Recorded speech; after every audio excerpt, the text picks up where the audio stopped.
కూడి వచ్చిన సహోదరులందరికీ ప్రభు క్రీస్తు యేసు నామములో మనం తెలియజేస్తున్నామండి. ఆరాధనలో భాగంగా దేవుని సందేశాన్ని మనం ఆలోచిద్దాం. ఈరోజున మన సందేశము యేసు ప్రభు నీకు అన్ని సమయాలలో ప్రభువుగా ఉన్నాడా అనేది మన సందేశం. యేసు ప్రభువు నీకు అన్ని సమయాలలో ప్రభువుగా ఉన్నాడా?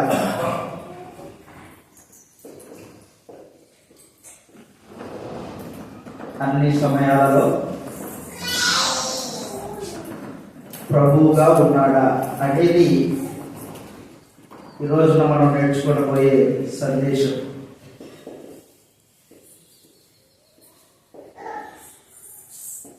యేసు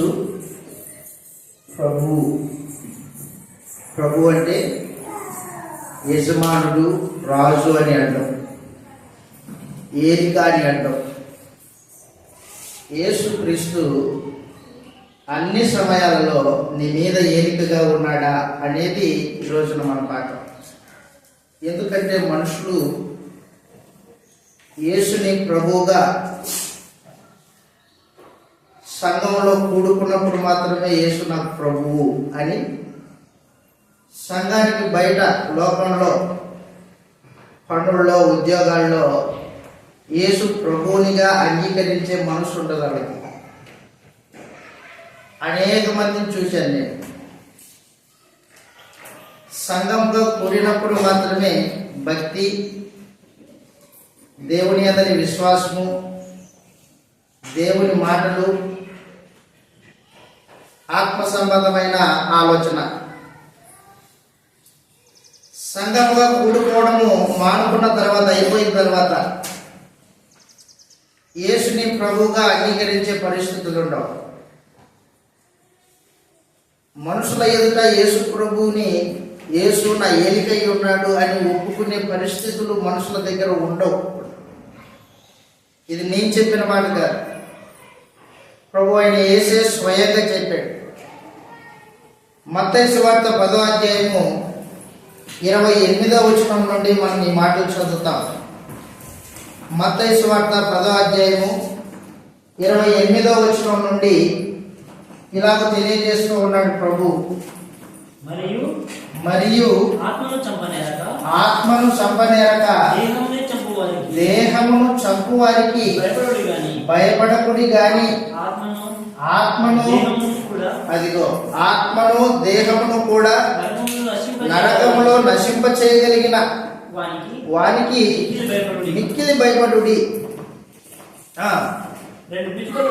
రెండు పిచ్చుకలు ఒక త్రాసుకు అమ్మబడును కదా, అయినను మీ తండ్రి సెలవు లేకుండా దానిలో ఒకటైనను నేలపడదు. మీ తల వెంట్రుకలన్నీ లెక్కింపబడి ఉన్నవి గనుక మీరు భయపడకుడి. మీరు అనేకమైన పిచ్చుకల కంటే శ్రేష్ఠులు కారా? మనుషుల ఎదుట నన్ను ఎవడు ఒప్పుకొనునో పరలోకమందున నా తండ్రి ఎదుట నేను వాటిని ఒప్పుకొందును. మనుషుల ఎదుట ఎవడు నన్ను ఎరుగననునో వానిని నేను ఎరుగను అందును. అదనమాట. యేసు ప్రభు తన శిష్యులైన 12 మందిని లోకంలోనికి పంపుతున్నాడు సువార్త ప్రకటించడానికి. దేవుని రాజ్యమును గూర్చి సువార్త ప్రకటించడానికి లోకంలోకి పంపిస్తున్నాడు శిష్యుల్ని.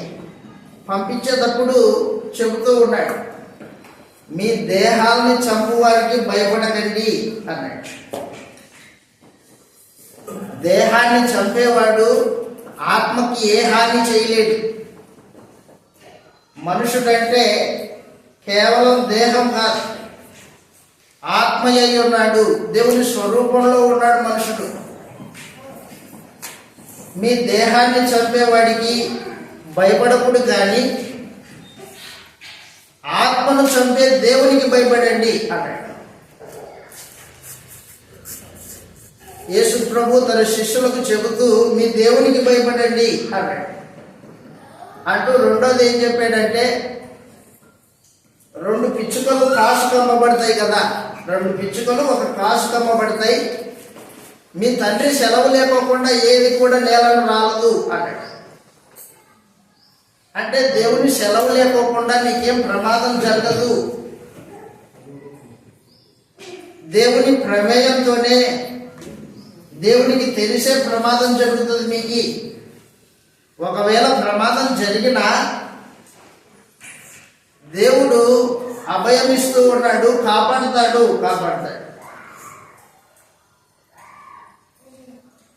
ఆయన మిమ్మల్ని కాపాడేవాడై ఉన్నాడు. అయితే మీరు మనుషుల మధ్యలోకి వెళ్ళినప్పుడు నా గూర్చి యేసు ప్రభువై ఉన్నాడు అనే సమాచారం గురించి మీరు అంగీకరించాలి. యేసు ప్రభువని ఒప్పుకుంటే ఆనాటి లోకంలో ఇబ్బంది, హింస,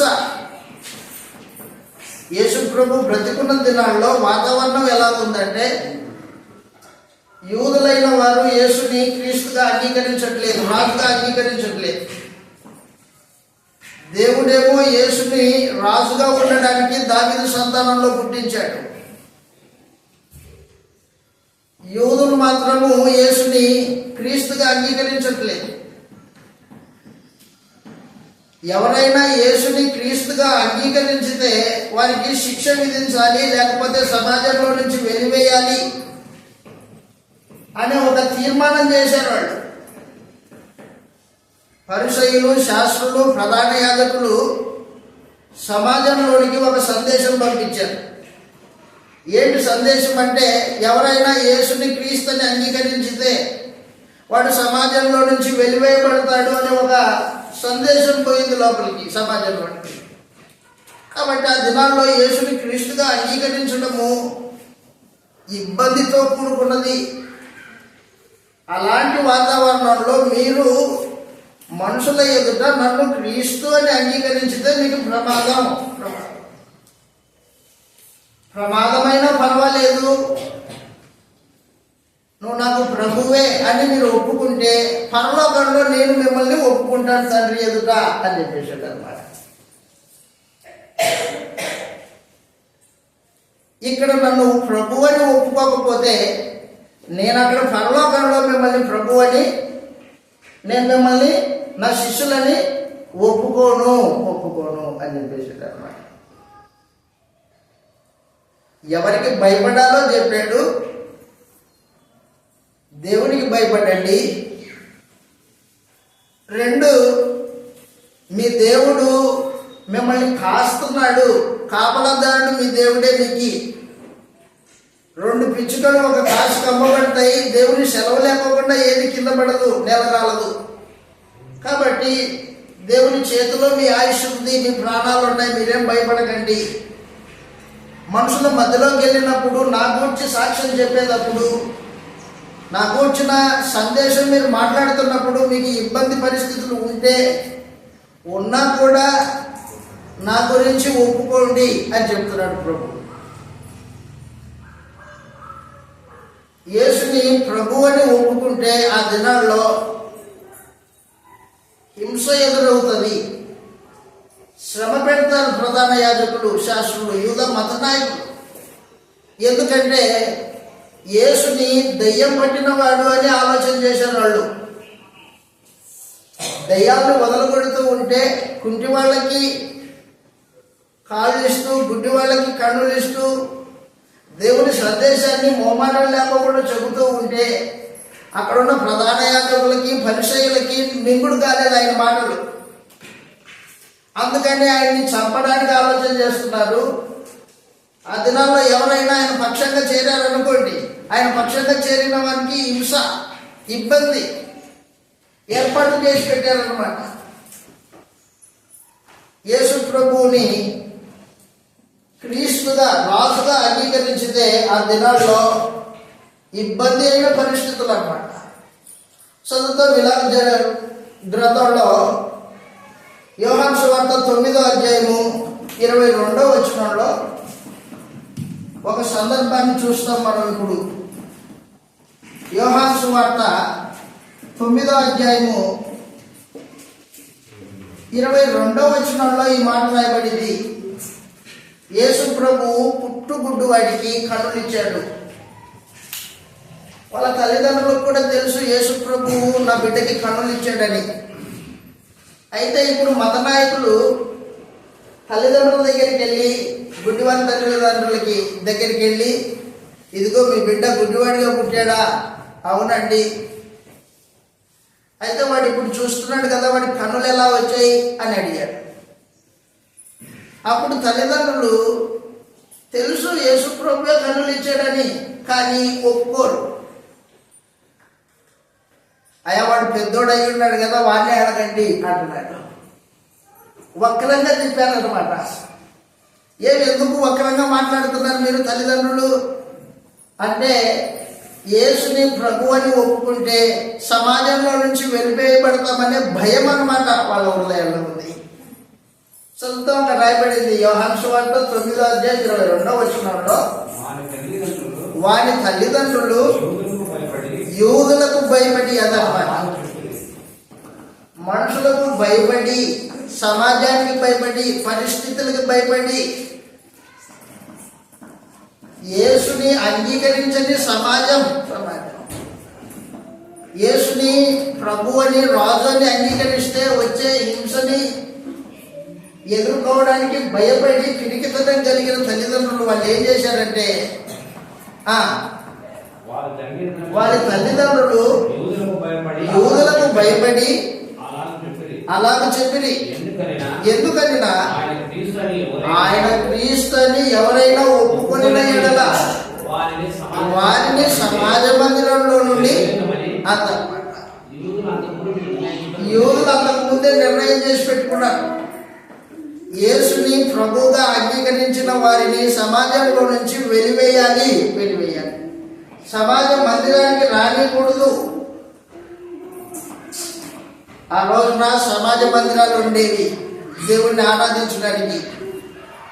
ధర్మశాస్త్రం ప్రకారం ఆరాధన అన్నమాట. ఆ దినాల్లో యేసుని దేవుడు రాజుగా ప్రతిష్ఠించి భూమి మీదకి పంపించాడు. యూదా మత నాయకులు గ్రంథం తెలిసి కూడా గ్రంథాన్ని పరిశీలన చేయకోకుండా, ఆయన్ని రాజుగా అంగీకరించుకోకుండా, అంగీకరించే వారిని అంగీకరించుకోకుండా ఇబ్బంది పెట్టే వాతావరణం అన్నమాట. అది వాతావరణం. మనుషుల ఎదుట ఎవడు నన్ను ఒప్పుకుంటాడో అది సమాచారం. పరిస్థితులు నీకు అనుకూలంగా లేకపోయినా యేసు నీ ఏలికై ఉండాలి అనేది మన పాఠం. యేసుని ప్రభువుగా అంగీకరిస్తే ఆ వాతావరణంలో నష్టం వస్తుంది. ఆ వాతావరణంలో సమాజంలో నుంచి వెలివేత వస్తుంది. ఆ వాతావరణంలో హింస ఎదురవుతుంది. ఎదురైతే ఎదురవని, నన్ను ఒప్పుకో అని ప్రభు అంటాడు. మనుషులు యేసు ప్రభువుని నిజంగా ఆయన వారి హృదయంలో ప్రభు అయితే వాతావరణాన్ని అనుకూల పరిస్థితులైనా ప్రతికూల పరిస్థితులైనా ఒప్పుకుంటారు. నిజంగా యేసు ప్రభు అయితే, నిజంగా ఏలికైతే, ఏదో పైన యేసు ప్రభు అని మాట్లాడేవాడు అనుకూల పరిస్థితులను బట్టి ప్రతికూల పరిస్థితులను బట్టి తన మాట తిప్పుతుంటాడు ఒక రకంగా. ఆ రోజున ఆ తల్లిదండ్రులు, గుడ్డివాడి తల్లిదండ్రులు, యేసు ప్రభువే తన బిడ్డకి కన్నులిచ్చాడన్న సమాచారం తెలుసు వాళ్ళకి. తెలిసినా కూడా వాళ్ళు ఏం చేశారంటే, అయ్యా మాకు తెలియదండి, వాడిని అడగండి అని ఒక్కరైనా చెప్పారు. ఆ రోజున గుడ్డివాడి తల్లిదండ్రులు ఎలాగో ఒక్కరంగా తిప్పారో, ఈ రోజున కూడా అనేక మంది యేసుని ప్రభువుగా అన్ని సమయాలలో ఒప్పుకునే పరిస్థితులు లేవు. ఏ పరిస్థితి అయినా, అది నష్టం వచ్చేదైనా లాభం వచ్చేదైనా, యేసు నీ హృదయానికి నీ జీవితానికి ఏలికై ఉండాలి. యేసు ప్రభువయ్య ప్రభు నేను అంగీకరిస్తున్నా. యేసు ప్రభు అని అంగీకరిస్తే ఇబ్బంది, నష్టం, హింస అయినా పర్వాలేదు అదనమాట. అలాంటి వాడు శిష్యుడై ఉంటాడు. ఆ రోజున యేసు ప్రభు ఏం చెప్పాడంటే తన శిష్యులైన వారికి అభయం ఇచ్చి, దేవుడు మిమ్మల్ని కాపాడతాడు, ఆయన మీ కాపుదల, మీ సంరక్షణ ఆయనే. అయితే మీరేం చేస్తారంటే మనుషుల ఎదుట నన్ను ఒప్పుకోండి అని చెప్పేశాడు. మీరు ఒప్పుకోకపోతే నేను ఒప్పుకోను అని చెప్పేశాడు అనమాట. రెండవ సందర్భాన్ని మనం చూస్తాం. యేసుని ప్రభు అని ఒప్పుకోనని జనాంగం. యోహాను సువార్త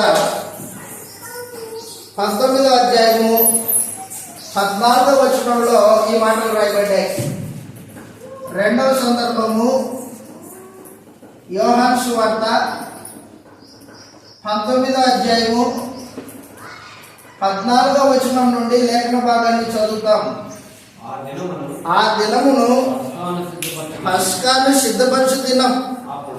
అప్పుడు ఉదయం 6 గంటలయ్యింది. పిలాతు యేసు ప్రభువుని కొట్టించి అతన్ని తీసుకొని వచ్చి సమాజం ఎదుట నిలబెట్టాడు. అప్పటికే దెబ్బలు ఘోరంగా కొట్టాడు. చర్మం ఊడిపోయేటట్టు యేసు ప్రభు దేహాన్ని చీల్చి చెండాడాడు పిలాతు. ఆ గాయాలు, ఎర్రటి గాయాలు కనిపించుకోకుండా ఉండడానికి ఒక ఎర్రటి వస్త్రం యేసు ప్రభుకి ధరింపజేసి సమాజం ఎదుటికి నిలబెట్టి అంటున్నాడు, ఇదిగో మీ రాజు అన్నాడు పిలాతు. అక్కడున్న యూదులు యేసుని రాజుగా అంగీకరించే మనుషులేనోళ్ళు. ఈయన మా రాజు కాదు, మా రాజు కైసరు. మరి ఈయన్నేం చేయమంటారు? ఈయన్ని సిలివై కేకలేశారు. యేసుని రాజుగా అంగీకరించని జనాంగం అన్నమాట అది. చదువు అక్కడ రాయబడింది 14వ వచనంలో, ఆ దినము పస్కాను సిద్ధపరచు దినము, ఉదయం 6 గంటలు అయింది. ఇదిగో మీ రాజు అని చెప్పారు. సంహరించుము, సిలువేయము అని కేకలు వేసిరి. మీ రాజును సిలువేయునా అని చూసారా? అడిగాడు, మీ రాజు కదా ఈయన, యేసు మీ రాజు కదా, మీ ధర్మశాస్త్రంలో దావీదు వంశంలో పుట్టిన రాజు కదా ఈయన, మా రాజు కదా ఆయన సిలువై. మా రాజు కైసరు, రోమ చక్రవర్తి. కైసరు తప్ప మాకు మరొక రాజు లేరు అని చెప్పి అదనమాట. యేసుని రాజుగా అంగీకరించని జనాంగం.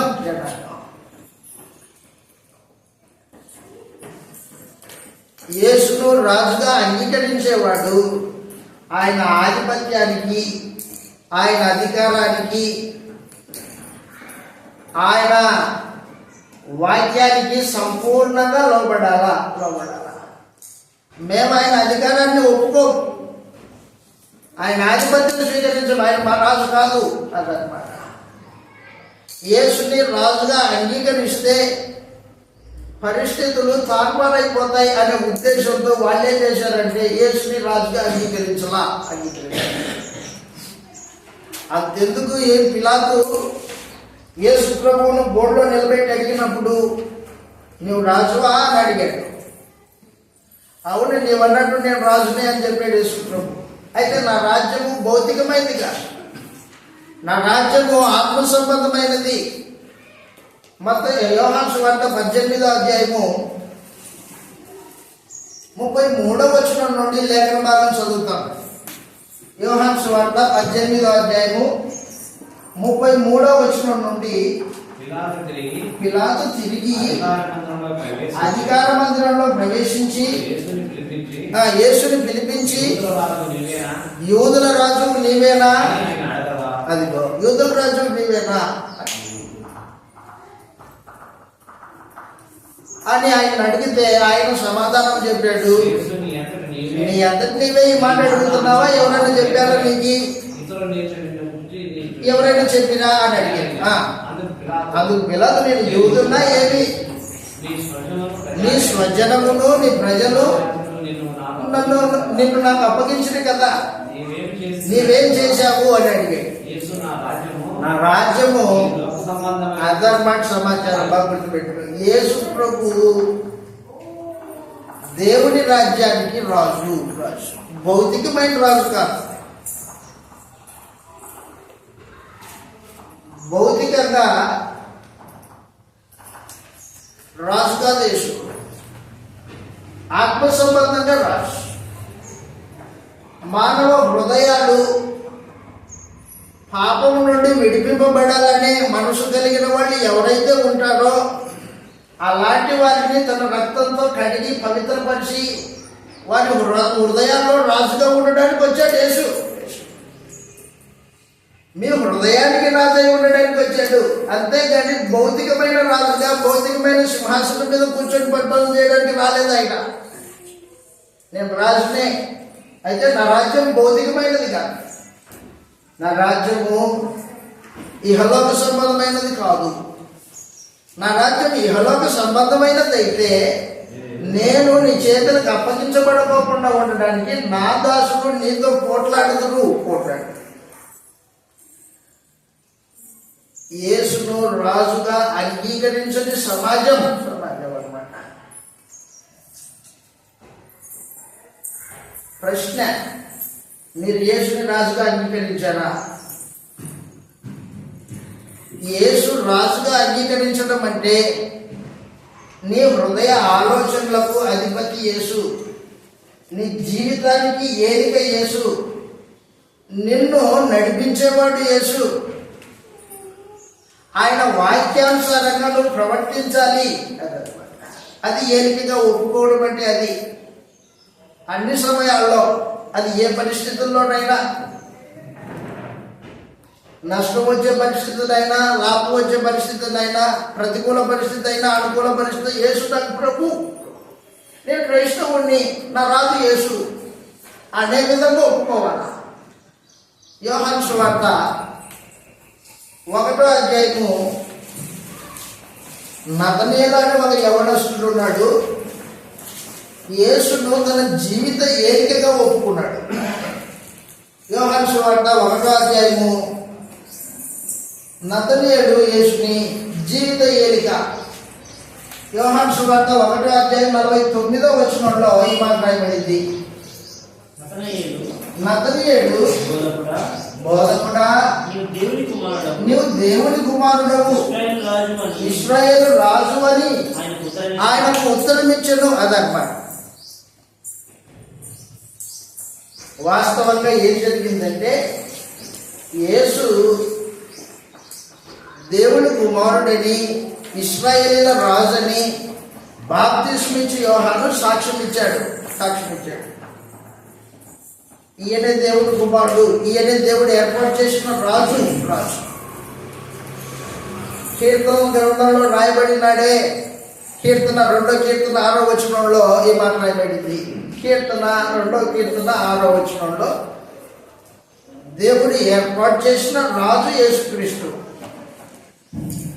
నేను నా పరిశుద్ధ పర్వతమైన సియోను మీద నా రాజుని ఆశీనుడిగా చేసి ఉన్నాను, కట్టడం నేను వివరించదను అని చెప్పాడు. దేవుడు సియోను పర్వతం మీద నా రాజుని ఆశీనుడిగా చేశాను అని చెప్పేశాడు. దేవుడు ఏర్పాటు చేసిన రాజు క్రీస్తు యేసు. కీర్తన 2వ కీర్తన 6వ వచనంలో, నేను నా పరిశుద్ధ పర్వతమైన సియోను మీద నా రాజును ఆశీనుడిగా చేసి ఉన్నాను, కట్టడం నేను వివరించేదను. యెహోవా నాకు ఇలాగ సెలవిస్తున్నాడు, నీవు నా కుమారుడవు, నేను నిన్ను కని ఉన్నాను. యేసు ఎప్పుడైతే రాజయ్యాడో అప్పుడు దేవుని కుమారుడు.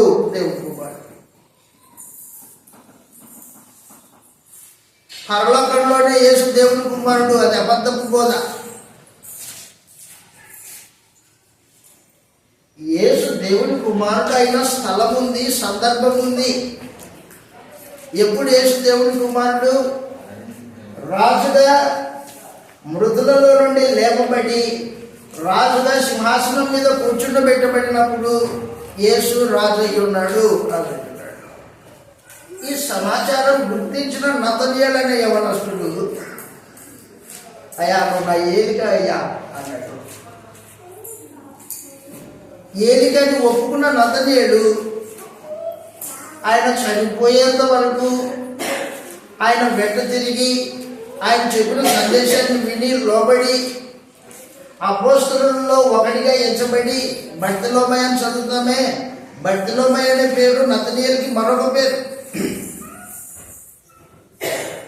అపోస్తలుడిగా స్థిరపడబడి ఆయన కొరకు హతసాక్షి అయిన వాడు నతనీయుడు. యేసుని రాజుగా అంగీకరించితే జీవిత విధానం అలా ఉంటుంది.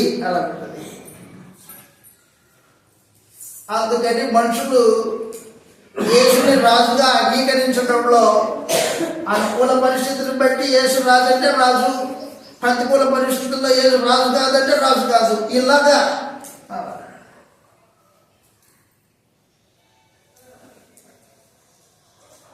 యేసుగా అంగీకరించలేని సమాజం, రాజుగా అంగీకరించలేని సమాజం.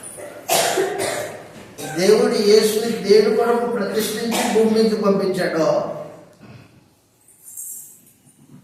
దానిని నీ జీవితానికి అనువర్తించుకొని ఇక మీదట నా జీవిత ఏలిక యేసు.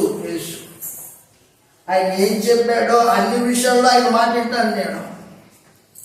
ఎవరు ఏమనుకున్నా, సమాజం ఏం హింసించినా, ఏమి ఇబ్బంది పెట్టినా నేను యేసు క్రీస్తు యొక్క శిష్యుడినై ఉన్నాను కాదన్నమాట.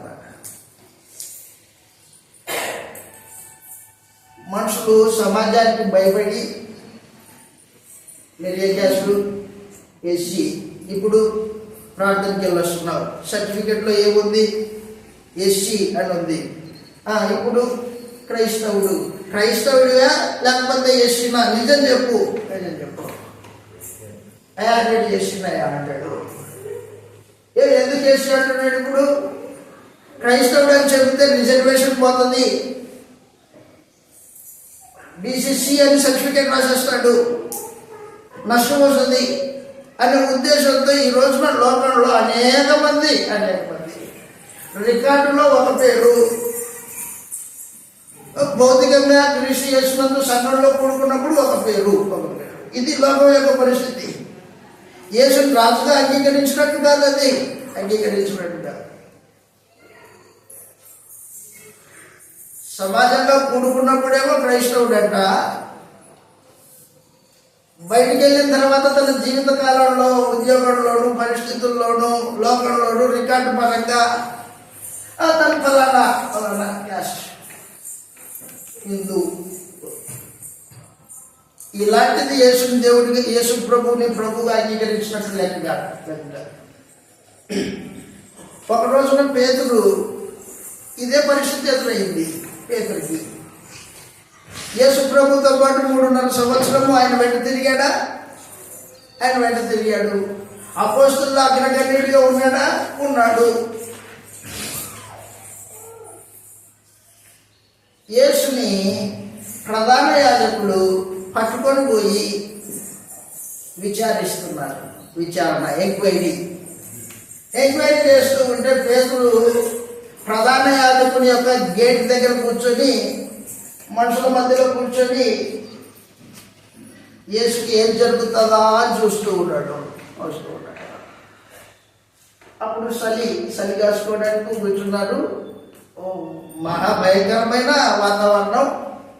యేసుని తీసుకొని వెళ్ళి ప్రధాన యాజకులు విచారించి ఆయన మీద ఏ నేరము రుజువు కాకపోయేసరికి ఆయన ఏమి చేయలేని పరిస్థితి అన్నమాట.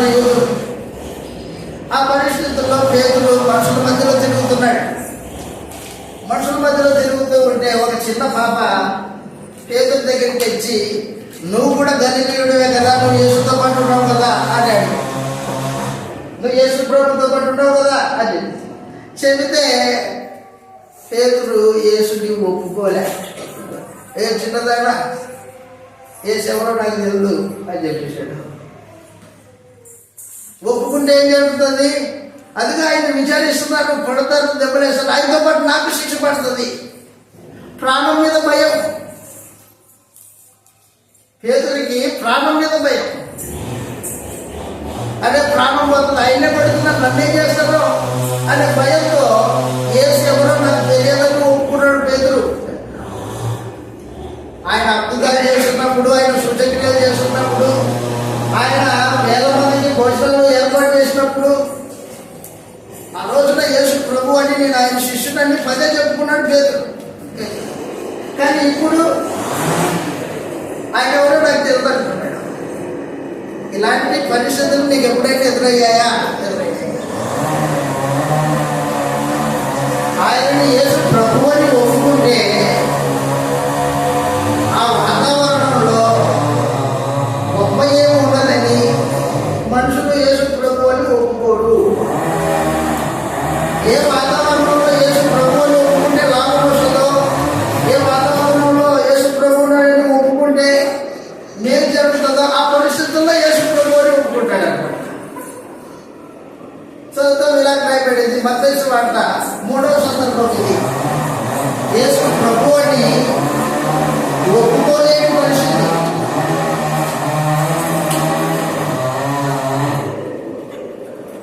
మత్తయి సువార్త 26వ అధ్యాయం. మత్తయి సువార్త 26వ అధ్యాయము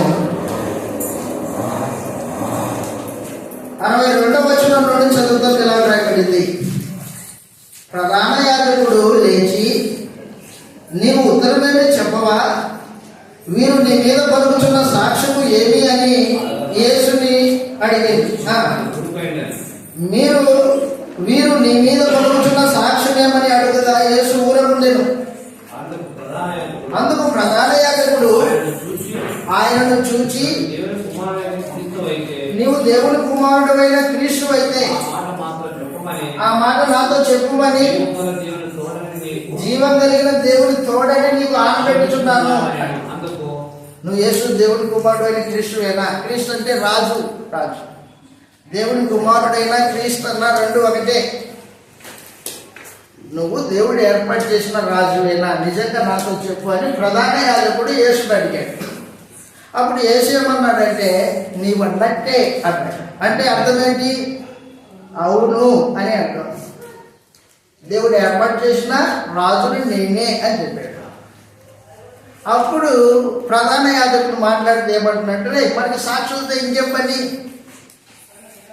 ఇదిగో ఈడ ఒప్పుకున్నాడు, సిలువేద్దాం. చదువు అక్కడ రాయబడింది, నీవు అన్నట్టే. ఇది మొదలుకొని మనుష్య కుమారుడు సర్వశక్తిని కుడిపార్శ్వమున ఆసీనుడై ఉండటం నువ్వు చూస్తావు. ఆకాశం మేఘాలుండై మీరు చూదురని చెప్పగా ప్రధాన యాజకుడు తన వస్త్రాలను చెప్పుకొని అదిగో దేవదూషణ చేసేది. మనకు సాక్షులతో ఇంకేం పని? నీకేం తోచున్నది అందరిని అడిగాడు. అందుకు వారు ఈయనను ఉమ్మి వేసి గుద్దిరి ఆడి చేతులతో కొట్టి, క్రీస్తు నిన్ను కొట్టిన వాడెవడో ప్రవచించుము అని. ఇది వాతావరణం. యేసు ప్రభువుని కొట్టి గుద్ది ముసుగేసి ఉమ్మేసి అలాంటి వాతావరణంలో అదంతా చూస్తూ గమనిస్తూ ఉన్న పేతురు గేటు దగ్గర ఉన్నాడు. అదే ఆయనకి ఎట్లా చేస్తూ ఉంటే ఆయనతో పాటు తిరిగానని చెబితే నన్నేం చేస్తానో అదనమాట భయం. మనుషుల ఎదుట ఒప్పుకోలేని పరిస్థితి అనమాట అది. నిజంగా యేసుని ఏలికైతే అది ఏ పరిస్థితుల్లోనైనా యేసుని ప్రభుగా అంగీకరిస్తావు. అది ఏ పరిస్థితి అయినా, ప్రాణం పోయే పరిస్థితి అయినా యేసు నాకు ప్రభువే. అది యేసుని అంగీకరించే విధానం. ఈ రోజున లోకంలో యేసుని ప్రభువుగా అంగీకరించలేని పరిస్థితులు అంటారు. మనుషుల ఎదుట ఒప్పుకోలేని పరిస్థితులు. యేసుని ప్రభువుగా అంగీకరిస్తే ఈ సమాజంలో ఎవడు యేసుని నమ్ముకోలేదు కాబట్టి నన్ను ఎగతాళి చేస్తారేమో, వాళ్ళు ఎగతాళి ఎందుకులే, నేను కూడా వాళ్ళతో కలిసిపోతే బాగుండు అనే భావన, భయము ఆ సమాజానికి, ఆ వాతావరణానికి భయపడి నువ్వు యేసును ఒప్పుకోకపోతే ఎంత ప్రమాదం అంటే అది. రేపు పొద్దున చనిపోతావు, యేసు సింహాసనాసీనుడై కూర్చొని తీర్పు తీర్చడానికి, శిక్ష విధించడానికి కూర్చుంటాడు. ఆయన ఎదుట ప్రత్యక్షమవుతావు. నువ్వు ఏ పరిస్థితుల్లో ఒప్పుకోలేదో ఆయన కూడా రేపు పొద్దున నిన్ను ఒప్పుకోడు. ఎంత ప్రమాదం. ఈడ ఒప్పుకుంటే నీకు ప్రాణభయము. పేదరికి ప్రాణభయం. చదువుతో ఇలా అంటున్నాడు కింద 69వ వచనంలో,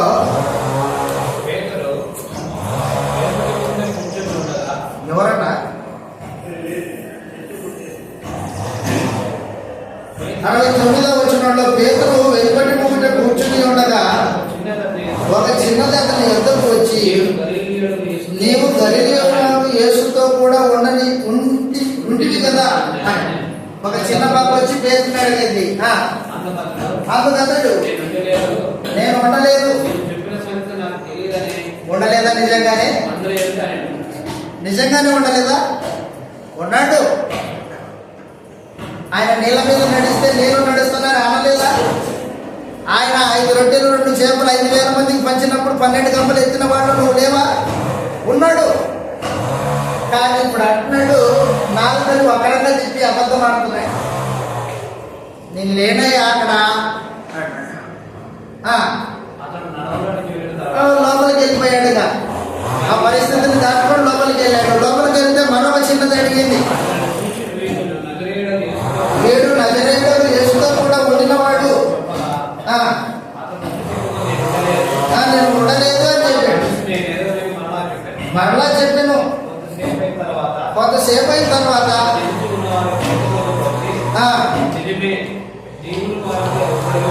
నీవును వారిలో ఒకడిని.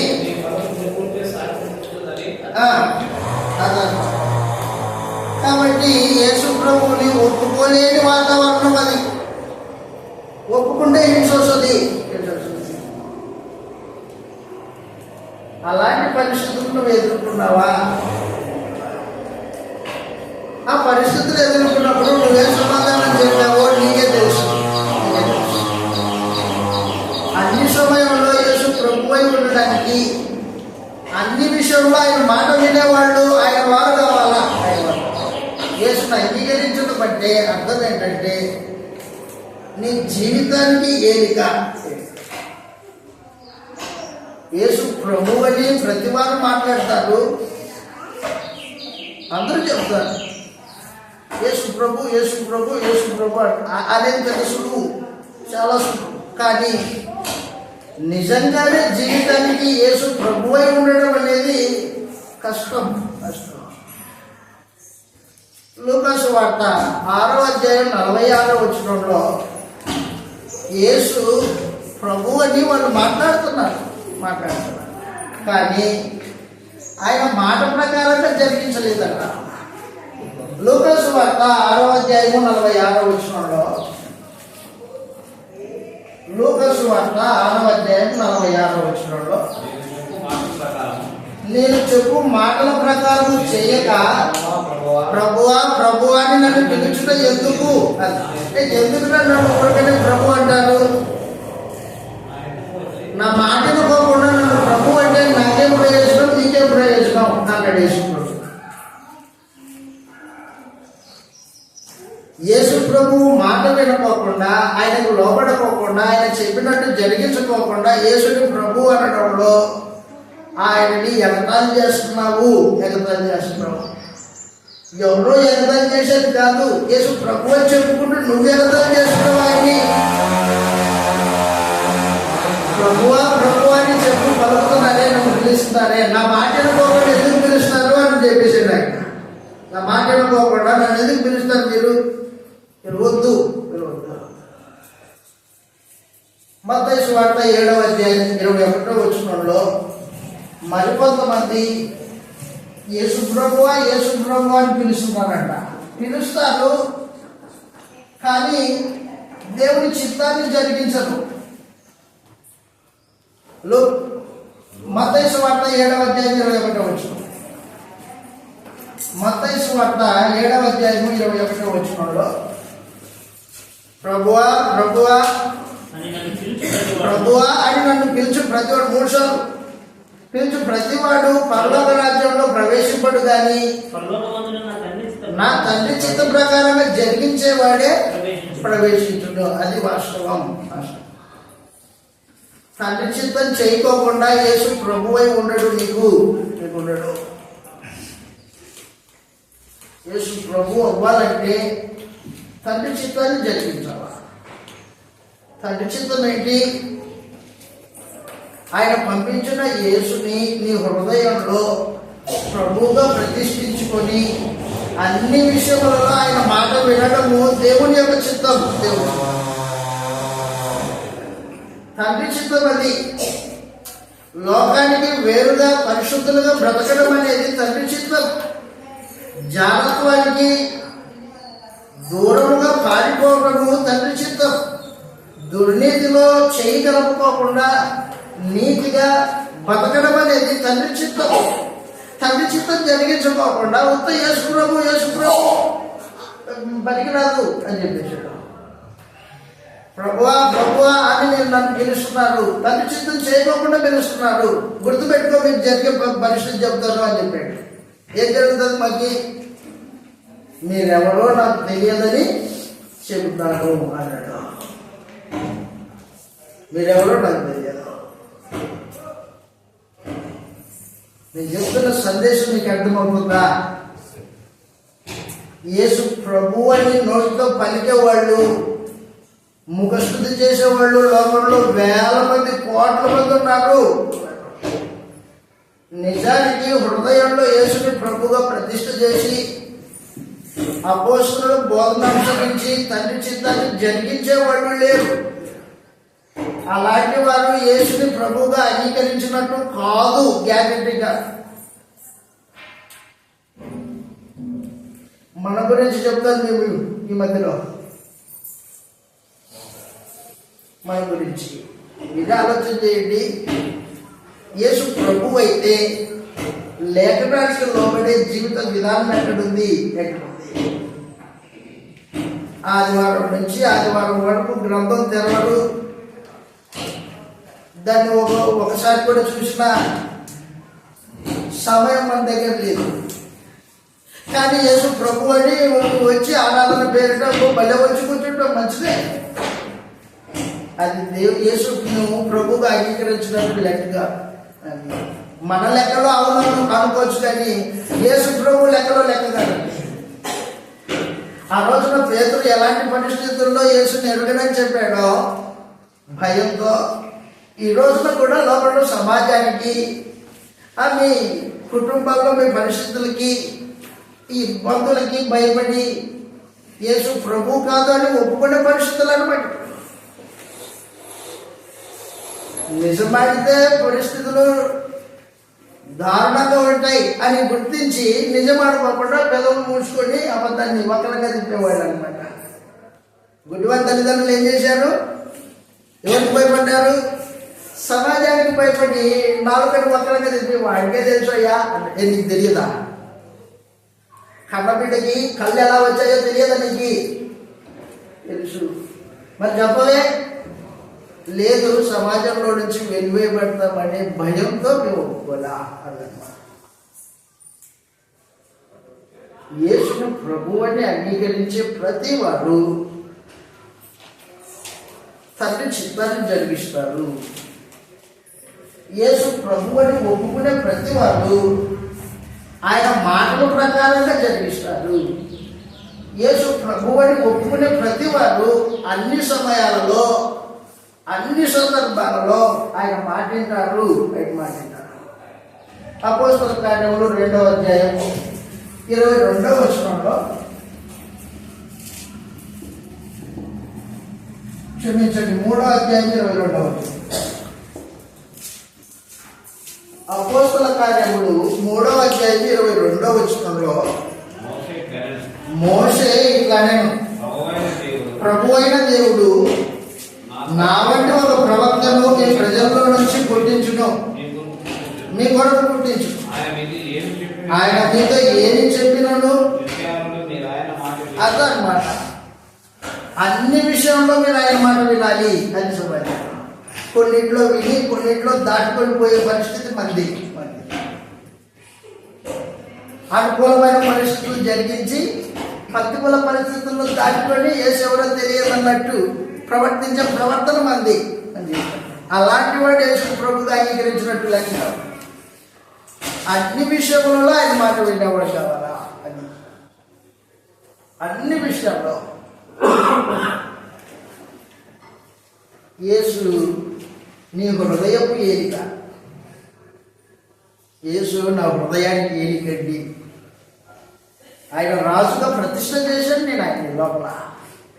ఆయన చెబుతూ ఉంటాడు, నేను ఆయన దాసుని, ఆయన మాట వింటూ ఉంటా.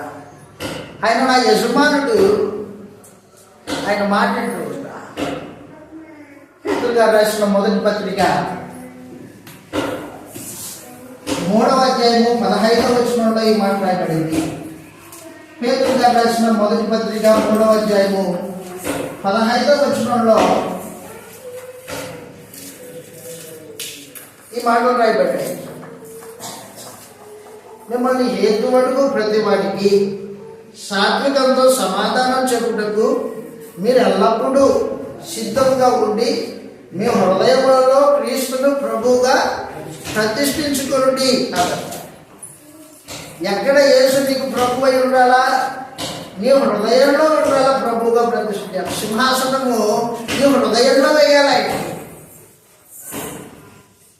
కానీ నాలుక మీద యేసు ప్రభు అనేక మందికి, నాలుక మీదే, పెదాల మీద యేసు ప్రభు. పెదాల మీద యేసు ప్రభు అయితే నీకేం లాభం లేదు. యేసు ప్రభు అనే భావన ఏలిక యజమాని నీ హృదయానికి అయి ఉండాలా. నీ హృదయంలో యేసు ప్రభు అయితే నీ ప్రవర్తన, నీ మాట తీరు, నువ్వు నడుచుకునే విధానము, నీ ఆలోచనలు ఆత్మ సంబంధమైనవిగా ఉంటాయి. ఆత్మ సంబంధమైనవిగా ఉండకపోతే యేసు ప్రభు కాదు, యేసు ప్రభు కాదు.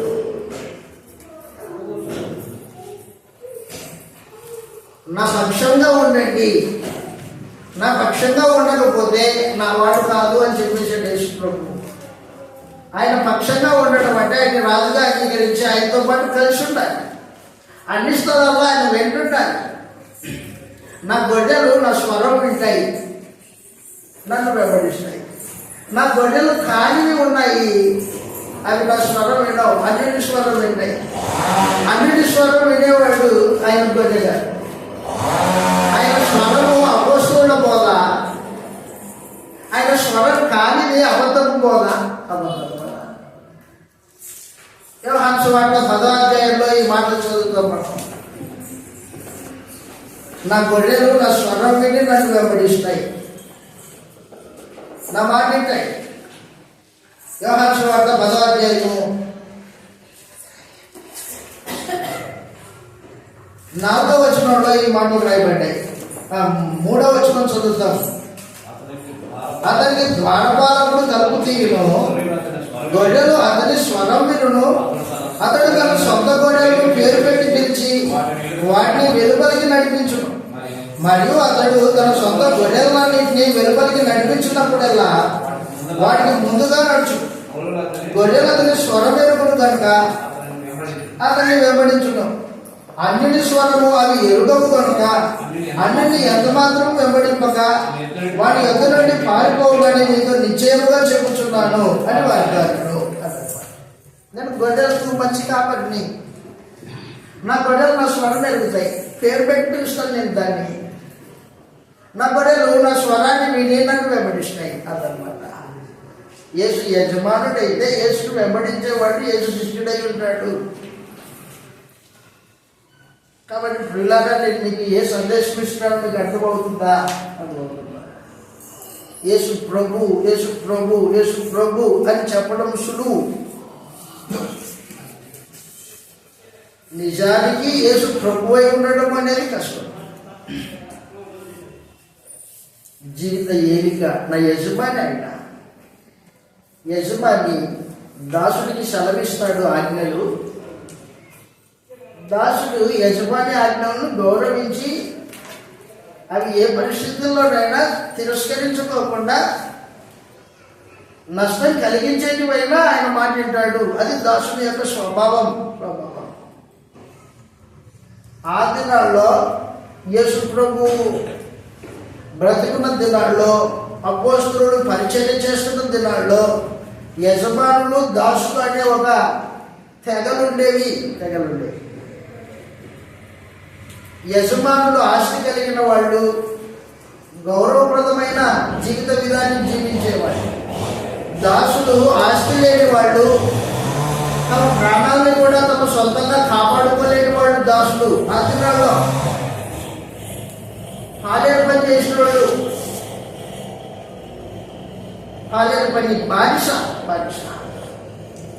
యేసు ప్రభు అని నువ్వు అంగీకరిస్తే, యేసు యజమాని అయితే నువ్వు బానిస అనే భావన నీ హృదయానికి ఉండాలి. యేసుకి బానిసని నేను అనే భావన నీకు అర్థం కాకపోతే యేసు ప్రభువుగా లేడు. నీకు యేసు ప్రభువుగా లేడు. బానిస యజమాని ఏం చెబితే అది చేయాలి. ఆ దినాల్లో ఎంత కఠోరంగా ఉండేదంటే, యజమాని దాసుని పిలిపించడం, ఇట్లా అయ్యా నీ చెవి తెగనరుకో, కత్తి తీసుకుని తెగనరుకో అంటాడు. అంత చేయాల్సిందే అన్నాడు పరిస్థితి. నీ కుడి చేయి నరికేసుకుంటాడు, కుడి చేయి నరికేసుకుంటాడు. అలాంటి పరిస్థితి బానిసత్వం బతుకండి.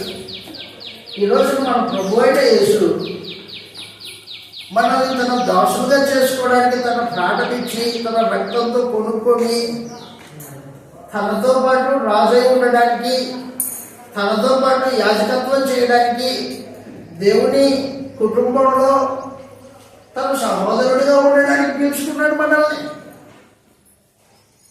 ఈ లోక సంబంధులు కానట్టు బతకడానికి పిలుచుకున్నాడు ఆయన మనల్ని.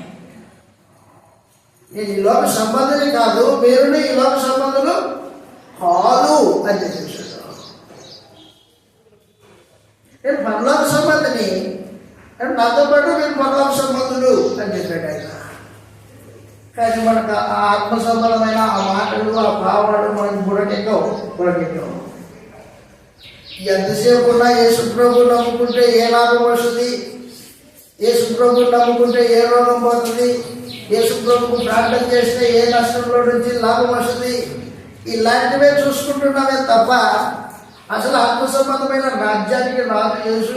ఆ రాజ్యంలో హింసలు, ఇబ్బందులు ఉంటాయి. ఆయన అంగీకరించిన వాడికి ఈ లోకము యోగ్యమైనది కాదు. మనం హింసింపబడడానికే పిలువబడ్డాం, ఈ లోకానికి వేలై ఉండడానికే పిలువబడ్డాం అనే భావన మనకు రానంత కాలము యేసు ప్రభు కాదు. యేసు ప్రభు కాదు. మోసపోకండి. వాస్తవంగా నీ హృదయానికి ఏలిగా యేసు ప్రభు అయి ఉండాలా. యోహాను సువార్త 15వ అధ్యాయంలో నేను లోక సంబంధిని కానట్టు మీరు లోక సంబంధులు కాదు అని చెప్పాడు ఆయన. యోహాను సువార్త 15వ అధ్యాయము 18వ వచనం నుండి చదువుతాం. లోకము మిమ్మల్ని ద్వేషించిన ఎడల మీకంటే ముందుగా నన్ను ద్వేషించినట్టు ఎరుగుదురు. మీరు ఈ లోక సంబంధులైన ఎడల లోకం తన వారిని స్నేహించును.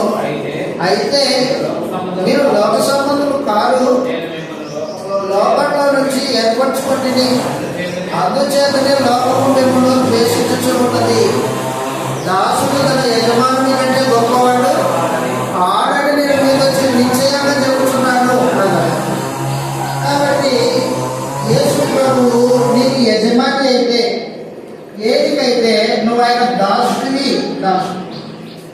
దాసుడు యజమాని చెప్పినట్టు జరిగించాలి. దాసుడు అంటే భావన లేని వాడు, యేసుని ప్రభువుగా అంగీకరించినట్టు లెక్కలేదు. ఆ తర్వాత యేసుని ప్రభువుగా అంగీకరించిన వారి జీవిత విధానాలు యేసుని ప్రభువై ఉంటే అన్ని విషయాల్లో ఆయన మాట్లాడినావు. అపోస్తలుల కార్యాలు 3:22లో అన్ని విషయాల్లో ఆయన మాట్లాడినావు. యేసు ప్రభు అయితే ఆయన యజమానుడు, నువ్వు దాసుడు.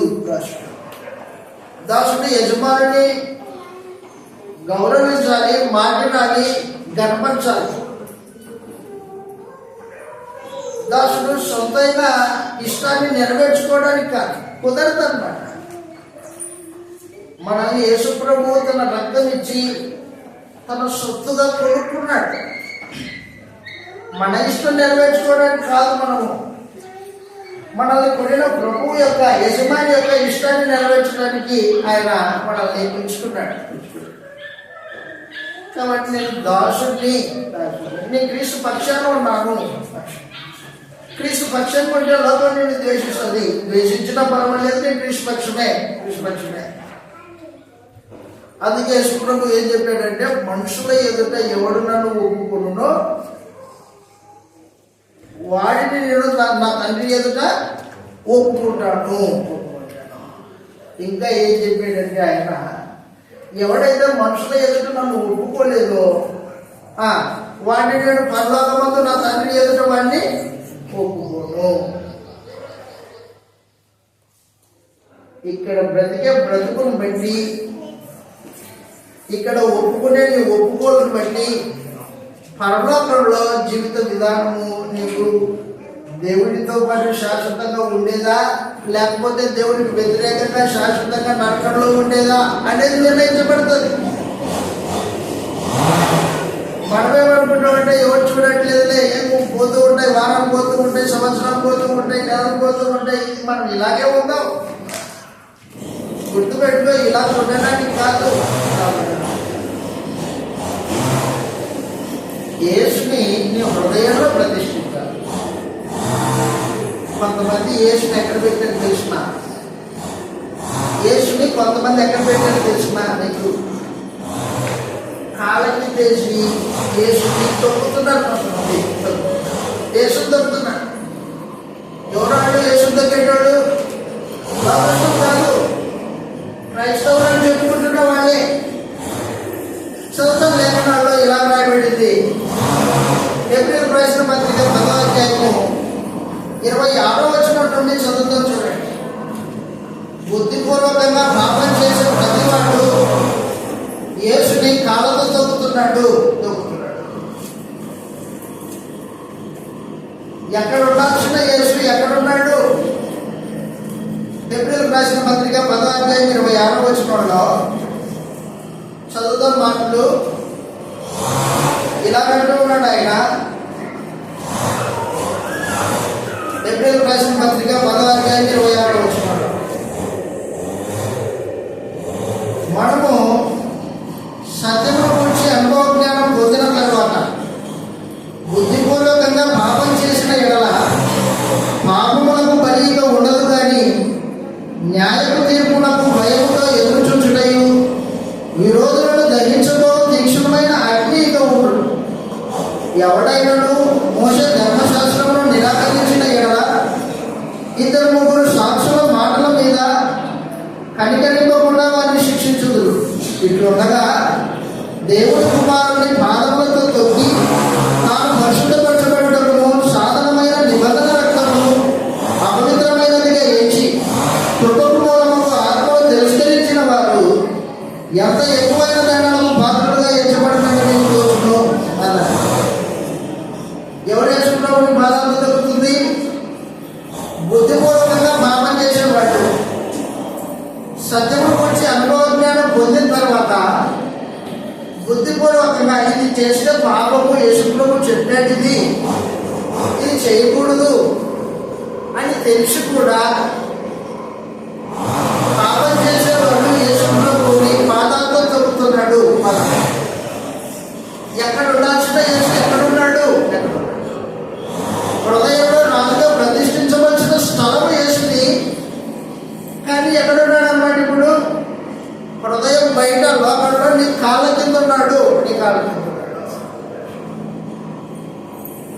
లోకస్తులు బైబిల్ తీసుకొని తొక్కి కాల్చారట. బాధపడుతున్నాడు. వాడెవడో యేసు ప్రభు గురించి తెలియక గ్రంథం యొక్క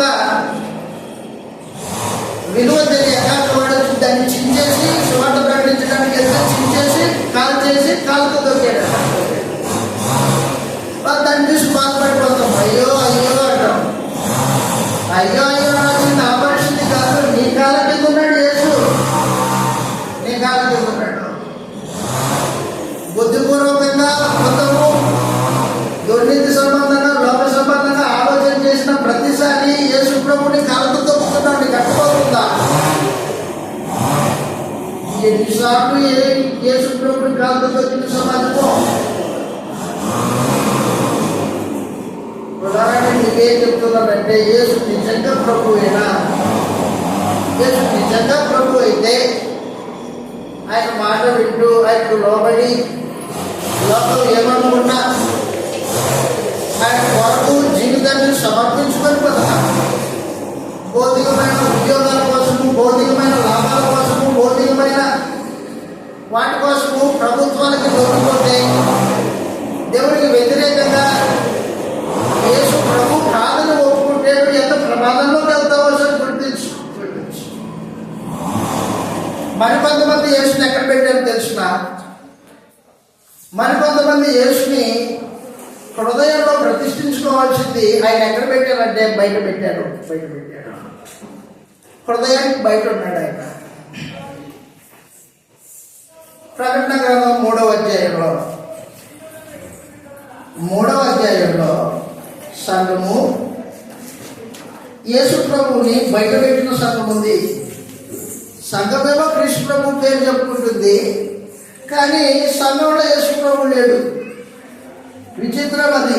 లవోదికీయ సంఘం 3వ అధ్యాయము 14వ వచనంలో ఈ మాటలు చదువుతాం.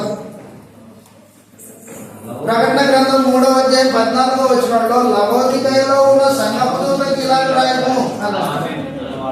ఏ సంఘం అది? లవోదికీయ పట్టణంలో ఉన్న సంఘం. లవోదికీయ పట్టణంలో ఉన్న సంఘము యేసు ప్రభు సంఘం. అది వాస్తవానికి రక్తం చేత కొనబడిన సంఘము. కానీ ఆ సంఘంలో కొంతమంది యేసు ప్రభువుని హృదయంలో కాకోకుండా బయటికి నెట్టేశారు. 3వ అధ్యాయము 20వ వచనం చదువుతాం. ప్రకటన గ్రంథం 3వ అధ్యాయం 20వ వచనంలో, ఇదిగో నేను తలుపు వద్ద నిల్చుండి తట్టుచున్నాను. డోర్తి నా స్వరం విని తలుపు తీసిన ఎడల. ఎక్కడ ఉండాల్సినాడు? ఎక్కడికి వెళ్ళాడు? ఎక్కడుండాలి? హృదయంలో ఉండాల్సినాడు. తలుపు బయట ఉన్నాడు. హృదయం బయట ఉన్నాడు. అంటే హృదయంలో ఎవరికి స్థానం ఇచ్చారన్నమాట? వీళ్ళు లోకానికి, శరీరాశులకి స్థానం ఇచ్చారు. ఎవరైనా ఇంట్లో ఈ బంధువు వచ్చారనుకోండి, మన ఇంట్లో ఒక బంధువుకే స్థానం ఉంది, ఒక గెస్ట్ ఉంటుంది. అప్పుడు ఏం చేస్తామంటే ఒకరిని బాగా చూసుకుంటాం. ఇంకొకటి వచ్చాడు, వెంటనే ఇంకో బంధువు వచ్చాడు. అప్పుడేం చేస్తాము? సర్దుబాటు చేస్తాం. ఏమని సర్దుబాటు చేస్తాము? కొంచెం ఓర్చుకోండి, ఇంకో బంధువు వచ్చాడు అని సర్దుబాటు. అలాగా యేసుని హృదయంలో ప్రతిష్ఠించాల్సిన యేసుని హృదయంలో లేకుండా శరీరాశలు, లోకాశలు హృదయంలో చొప్పించుకొని యేసు కొంచెం చోటి అయ్యా. దేనికి చోటు ఇవ్వాల్సింది? లోకాశలకి చోటు ఇవ్వాలి. కొంచెం చోటి అయ్యా. దురాశ వచ్చింది లోపల, ధనాపేక్ష వచ్చింది చోటి. శరీర సంబంధమైన దురాశలు వచ్చాయి చోటి. అలా కొంచెం చోటు అనగానే పూర్తిగా యేసు ప్రభుని హృదయంలో నుంచి బయటికి గెట్టేసి ఉండాల్సిన వాడు ఉండకూడదు హృదయంలో ఉంటున్నాయి. ఇది క్రైస్తవ జీవితం నేడు సమాజంలో జరుగుతున్నది. నేను మన జీవితంలో చెప్తున్నాను మీకు. ఇంకొకటి సంగతి మరొకటి చెప్తున్నా. ఉండాల్సినది సంపూర్ణమైన హృదయంలో యేసు ప్రభువుగా ఉండాలి. కానీ యేసు ప్రభు హృదయంలో ఉండకపోకుండా లోకానికి, వ్యాపారానికి, నీ పరిస్థితులకి హృదయంలో చోటు చోటించి బయటికి నెట్టిన ఘనత ఎవరిది? లవోదికయ సంఘంలో కొంతమందికి. యేసుని ప్రభువుగా ఒప్పుకొనలేని పరిస్థితులు అన్నమాట ఇవన్నీ. నీవు ఏ కోవకు చెంది ఉన్నావు? యేసు నిజంగా ప్రభు అయి ఉన్నాడా? లేకపోతే పేతురులాగా పరిస్థితులను బట్టి యేసు ప్రభు కాదని చెప్పే వాతావరణంలో ఉన్నావా? లేకపోతే అందులో గుడ్డివాడి తల్లిదండ్రులలాగా సమాజానికి భయపడి యేసును ఒప్పుకోలేని వాతావరణంలో ఉన్నావా? లేకపోతే సంఘంలో ఉండి కూడా హృదయంలో నుంచి యేసు ప్రభుని గెంటేసిన వాతావరణంలో ఉన్నావా? లేకపోతే యేసు ప్రభు అని నోటితో పెదాలతో పలుకుతూ నీ కాళ్ళ కిందకి వేసి తొక్కుతున్నావా? ఏ వాతావరణంలో నువ్వు? ఏ వెరైటీ నువ్వు? అదేదా నువ్వు ఆరాధనకి రాలేదా, నువ్వు ప్రార్థనకి రాలేదా, నువ్వు అది అవన్నీ కాదు. నీ దినచర్యలో యేసు ప్రభువుకి స్థానం ఇచ్చి అన్ని విషయాల్లో ఆయన మాట వినేది, ప్రభువును గౌరవించేది అయి ఉంటుంది. ఆయన మాటను తూచ తప్పకుండా జరిగించేది ప్రభువు అయి ఉండడం అయి ఉంటుంది. దేవుని చిత్తాన్ని జరిగించేది, యేసుని ప్రభుగా అంగీకరించేది అయి ఉంటుంది. కాకపోతే చేసుకోవాలి. యేసుని ప్రభు అని అన్ని సమయాల్లో అంగీకరించే విధానం కావాలి ఆయనకి, అన్ని విషయాల్లో. అపోస్తుడైన పౌలు రోమ చక్రవర్తి ఎదుట, అగ్రిప్ప ఎదుట నిలబడి ఉన్నాడు. క్రైస్తవుడని చెప్పుకున్నందుకే ఏడ్చి వచ్చింది పౌలుకి. క్రైస్తవుడని చెప్పుకున్నది చర్చల్లో వేశారు, హింసించారు, బొట్టలేసి బిగించారు. ఫిలిప్పీ ప్రాంతంలో అయితే ఆ చెరసల్లో కనీసము ప్రార్థన చేసుకోవడానికి మోకరిల్లే పరిస్థితి లేదు. నట్లేసి బిగించారు, బందిపోటు దొంగలు బిగించినట్టు బిగించారు. ఆ పరిస్థితుల్లో పౌలు దేవుని స్తుతించాడు, గర్భించాడు. ఆయన కొడుకు ఆయన స్వార్థ పక్షాన సంపూర్ణంగా తను ప్రాణం ఇవ్వడానికి సిద్ధపడ్డాడు. అందుకే యేసుప్రభు ఏం చెప్పాడంటే, నీ ప్రాణం కంటే ఎక్కువగా నన్ను ప్రేమించే పాటైతే నాకు శిష్యుడు అయి ఉంటావు, లేకపోతే నా శిష్యుడు కానేరవు అని చెప్పేశాడు అనమాట. నా నిమిత్తము, నా స్వార్థ నిమిత్తము ఎవడైతే తన ప్రాణాన్ని పోగొట్టుకుంటాడో వాడు తన ప్రాణాన్ని కాపాడుకుంటాడు అని చెప్పేశాడు. ప్రాణాన్ని కాపాడుకోవడానికి అబద్ధమాడే పరిస్థితులు పేదల దగ్గర ఉన్నాయి ఒకప్పుడు. ఆ తర్వాత యేసు మృతులలో నుండి దేవుని శక్తి చేత తిరిగి లేపబడి రాజైన తర్వాత ఎవరికే భయపడలేదు. ఇక మీదట ఎవరికే భయపడలేదు. మీరేం చేసుకుంటారో చేసుకోండి, ఆయన ప్రభు అని మేము ప్రకటించుకోకుండా ఉండలేము. ఎక్కడి నుంచి వచ్చిందే ధైర్యం? ఇది ఆత్మ సంబంధమైన ధైర్యం. ప్రాణం పోయినా పర్వాలేదు నా ప్రభు కోసము.